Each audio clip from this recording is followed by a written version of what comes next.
Leitura do livro A Veluz, João Nunes Maia pelo Espírito Shaolin. Trabalho. Natanael era um jovem de qualidades nobres. Desde criança, a sua personalidade era marcada por tendências políticas, aperfeiçoando-se mais tarde, de modo a se encontrar com a verdade pelos canais divinos de Jesus Cristo. Natanael é o mesmo Bartolomeu. Tinha um carinho especial por uma grande personalidade que nascera na China, na cidade de Lu, no século VI a.C. Seu nome era popularmente conhecido como Confúcio.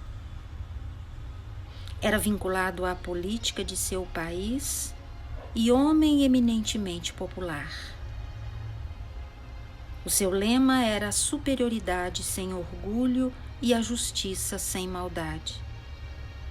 Foi aluno de outro astro da filosofia oriental, que admirou até os últimos dias da sua vida na Terra, o mestre Lao Tse. Natanael desejou por muito tempo conhecer de perto a vida de Confúcio, nos mais pequeninos detalhes que pudessem chegar aos seus sentidos. E tanto pensava que um belo dia, em demanda para o Egito, encontrou na cidade de Mênfis um monge que estava em viagem de pesquisas e estudos para o seu mosteiro na Indochina. Tal homem, que se fizera discípulo de Confúcio, vendo Bartolomeu nas ruínas de um casarão, admirando as antigas construções, bateu de leve em seu ombro. Natanael, meio confuso, virou-se depressa e deparou-se com grandes olhos mansos, fitando-o com profunda naturalidade, dando ensejo à ampla conversação. Quando Bartolomeu descobriu que se tratava de um discípulo de Confúcio, quase emudeceu de emoção. Beijou as mãos do monge, demonstrando sua gratidão e respeito à sua superioridade de conhecimentos, sua ternura pelas pessoas e pelas coisas.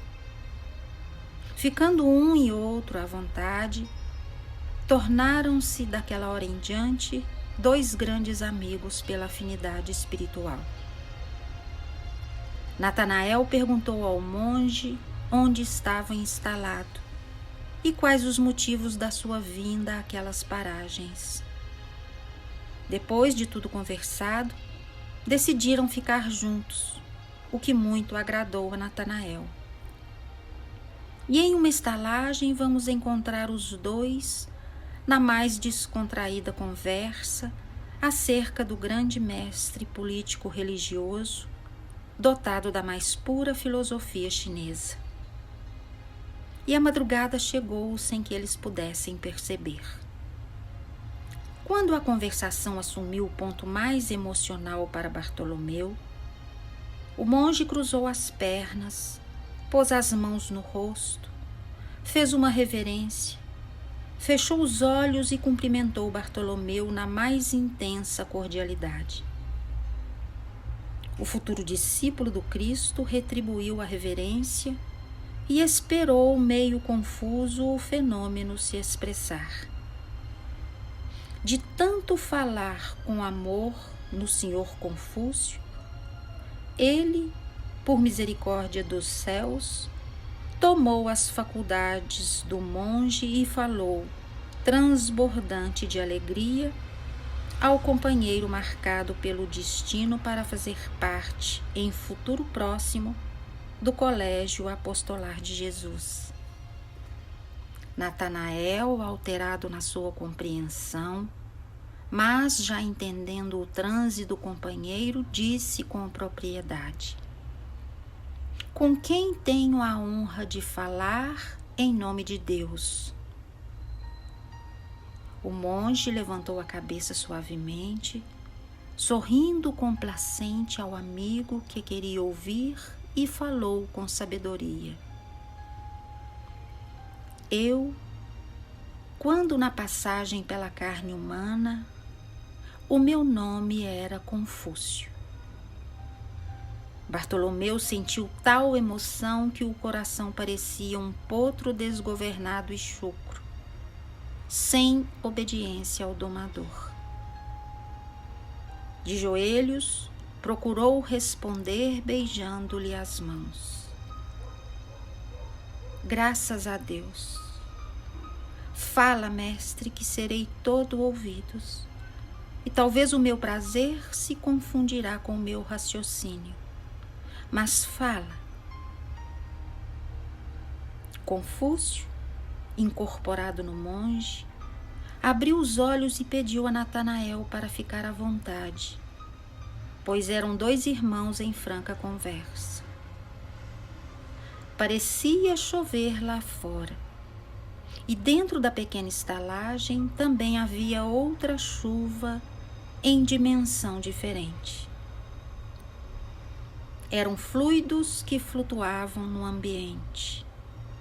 Luzes e cores bordavam o quarto, e alguém que se escondia em outra faixa não se esquecera do perfume que imantava o ambiente, sensibilizando as faculdades dos homens em intercâmbio com a luz espiritual. Confúcio alinhou sua conversação com uma tonalidade melódica. Meu filho, que o grande ser, o arquiteto universal, te abençoe e ilumine. Eu quero te falar ao contrário do que pensas, que não me arrependi de ser político. As linhas partidárias são escolas que nos levam a alimentar ideias de justiça social, de benefício coletivo. Fazendo-se líder de defesa do povo, o verdadeiro político vê no seu próximo as suas próprias necessidades. Não obstante, os homens de mau caráter distorcem os objetivos dessa fraternidade. A política é uma filosofia de trabalho cujo ideal, de que eu participo com a maior convicção, é de servir a verdade, participando do progresso.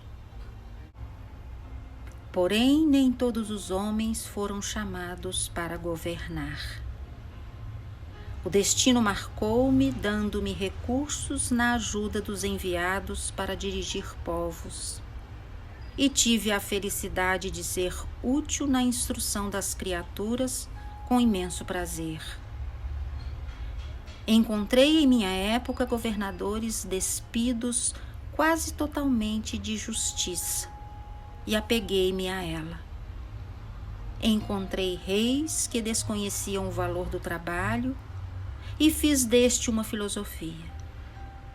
Encontrei dirigentes em muitas nações com carência de desprendimento, e me fiz desprendido de tudo o que possuía, para que eles visualizassem tais exemplos do amor. Tive a felicidade de encontrar um mestre que depois passou a me guiar no mundo invisível, e eu pronuncio o seu nome com respeito e gratidão. Lao Tse, espírito qualificado entre os anjos de Deus. Meu filho, eu aspirava veementemente por uma era de plena fraternidade, onde o carneiro pudesse andar com o tigre, onde o cão se desse bem com o gato, onde o batráquio não tivesse medo da cobra, onde o lobo respeitasse as ovelhas, onde o caçador desse liberdade aos pássaros, onde os peixes pequenos não temessem os grandes, onde os homens não se matassem mutuamente, onde as mulheres não se escravizassem pelo apego, onde os lares fossem todos alguma coisa do céu, onde os governos não corrompessem as leis, onde os governadores respeitassem os direitos da nação, onde o rico não oprimisse o pobre, nem este ofendesse o rico, onde não houvesse cadeias nem necessidade de policiais, onde ninguém tivesse vergonha de partir o pão de sua mesa, por não existir ninguém com fome, onde eu fosse tu, tu fosses eu, na mesma sequência do amor que a universalidade estruturou, onde a mãe não se interessasse somente pelo seu filho, onde um é por todos e todos por um, pela justiça do todo compassivo. Esfregou as mãos para que Bartolomeu meditasse, dando tempo ao ouvinte para respirar com profundidade no ambiente enriquecido pela luz espiritual, e prosseguiu com entusiasmo. Natanael, eu aspirava a um mundo desses, mas na verdade esse mundo ainda vai existir. Só temos é que esperar. Para tanto, já desceu o príncipe da luz, a que todos obedecemos. Nós fazemos parte de uma legião de espíritos a seu comando. Ele é anunciado por todos os profetas, mesmo antes de Moisés. Na Assíria, na Caldeia, na Babilônia, na Grécia, na China e na Índia, os clarins já tocaram há milhares de anos, anunciando sua vinda à terra. E eis que ele chegou em nome de Deus. O Messias prometido é o Cristo que haveria de vir. Todos os mestres, sem exceção, se curvam diante dele para receber a graça da sua presença e da sua atenção. Ele é verdadeiramente a luz do mundo. E tu terás a felicidade de seres chamado por ele. Acompanha-o ao primeiro balbuciar da sua fala e participarás do reino de Deus dentro e fora de ti. Ele, pela própria presença, vai consolidar as mensagens que, com bondade, todos trouxemos à terra em variadas épocas, pela sua aquiescência e pelo seu amor. Ele vai ensinar aos homens, mais pelo exemplo, a gostar do trabalho, tanto quanto se alegram nos feriados, a gostar de ajudar, tanto quanto de ser ajudados, a gostar tanto da virtude quanto da beleza, a fazer a caridade, tanto quanto lutar para ser rico, a perdoar tanto quanto ser perdoado, a ensinar aos outros uma profissão, tanto quanto procurar aprender a trabalhar, a amar a Deus e ao próximo, tanto quanto gostar de ser amado, a se esforçar pela perfeição, tanto quanto procurar viver de modo perfeito. Parou sorrindo, levou de leve a mão à cabeça de Natanael e falou com bondade: meu filho, não percas tempo no tempo que se aproxima. Vai e segue aquele que é, foi e será sempre o nosso mestre depois de Deus. E a paz seja contigo. Confúcio partiu, E os 2 homens se levantaram abraçando-se e chorando demoradamente, agradecendo a Deus pelos efeitos do seu amor. Bartolomeu guardou aquele segredo, mas, ao ser chamado pelo Cristo, levado por Filipe, voltou à sua mente toda aquela cena agradável na estalagem de Mênfis. E lembrou-se de todas as palavras de Confúcio a respeito do mestre dos mestres. A lua começou a brilhar cedo em Betsaida. Bartolomeu aproximou-se do casarão, onde todos os discípulos, menos ele, estavam esperando pelos trabalhos executados por Jesus. No grande salão, Filipe levantou-se e orou serenamente.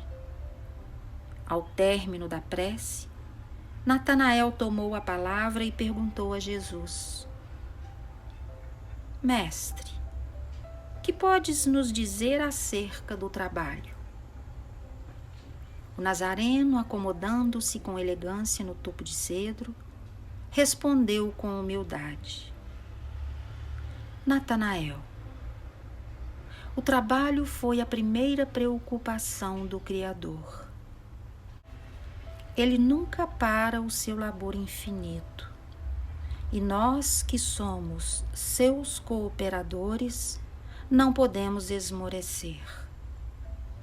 Justo observarmos que a vida é trabalho. Tudo se move para a garantia da beleza e sustentação da harmonia. Quem esquece de laborar não participa do progresso, e os efeitos da evolução fugirão do seu convívio. Não existe ninguém inútil na criação de Deus. A sabedoria do Senhor deu a todos modos e jeitos de participarem do trabalho numa divisão infinita. O homem meio esmorecido deve observar as formigas, as abelhas, os pássaros, os peixes e até as árvores no seu inquietante labor. Se até nós desfrutamos do trabalho de muitos animais, é justo que trabalhemos com vigor e alegria. Por um fenômeno que ainda não podes conhecer, a natureza ambiente se alimenta do que pensamos e do que somos. Não penses que o trabalho consiste somente em construir uma casa ou arar a terra. Não. Toda realização é um trabalho. Desde os primeiros pensamentos para formar as ideias até as mais arrojadas concretizações. No entanto, não deves esquecer de aprender a trabalhar na frequência do amor e da harmonia. Falar é um trabalho. E saber falar, um labor divino. Instruir é um trabalho grandioso. E instruir bem é parte do dever em que a presença de Deus é mais visível e palpável. Ouvir é também um trabalho. E saber ouvir, selecionando o que deve ser guardado no coração, é exercício que encanta a consciência e traz tranquilidade à alma. Todos somos trabalhadores de Deus, e o que Ele espera de nós é que cumpramos os nossos deveres. O mestre fez uma pausa, sentiu o pensamento operante de todos e prosseguiu serenamente. Quantos de vós tivestes ouvido de mim sobre o que vim fazer no reino da terra? muitos. E isso é responsabilidade maior para todos nós. Viemos implantar na Terra, nos corações de todas as criaturas, o trabalho verdadeiro, aquele que nunca esquece o amor. É bom que assim aconteça, para que não duvideis daquilo que viemos fazer em nome do Criador de todas as criaturas. Bartolomeu ficou em suspense, lembrando-se incessantemente do encontro com o monge no Egito. E os outros discípulos ficaram sem entender os seus pensamentos. E ele saiu apressadamente, sem se despedir. Que Jesus nos abençoe.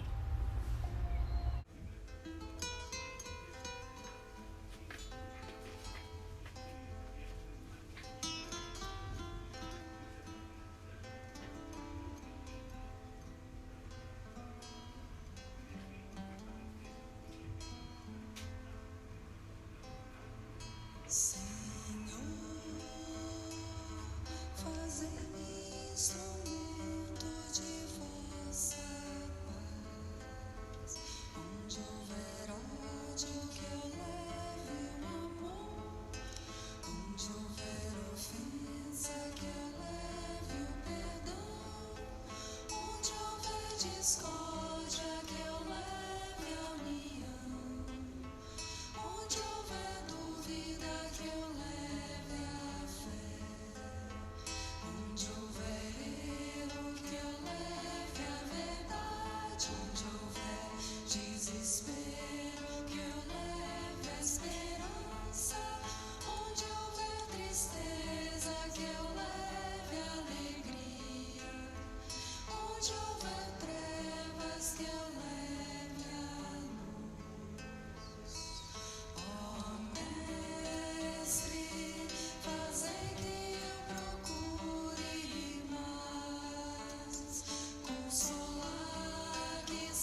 vai nascendo amor.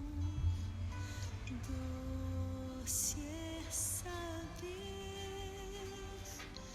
não estou sozinho, sou uma parte de uma imensa vida que generosa reluz em torno a mim. Imenso dom do teu amor sem fim. Que generosa reluz em torno a mim. Imenso dom do teu amor sem fim.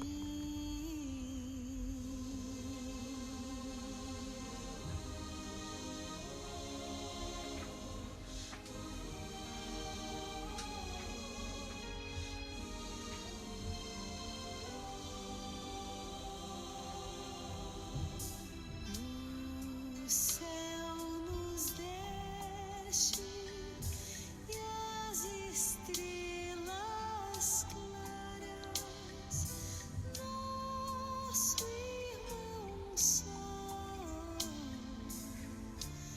nossa irmã luar,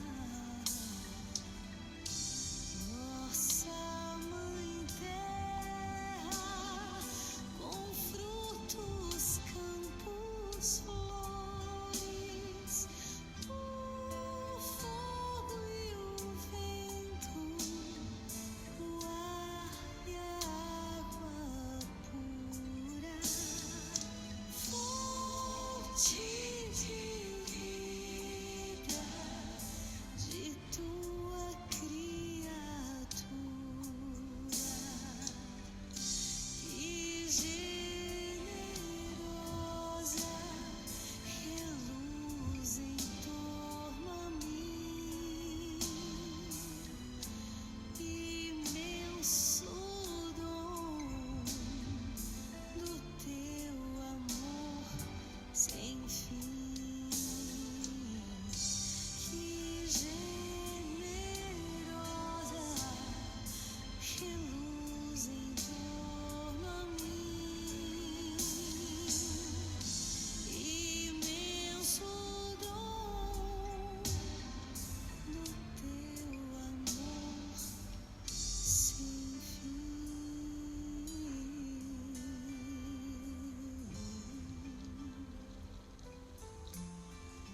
Fonte de vida e generosa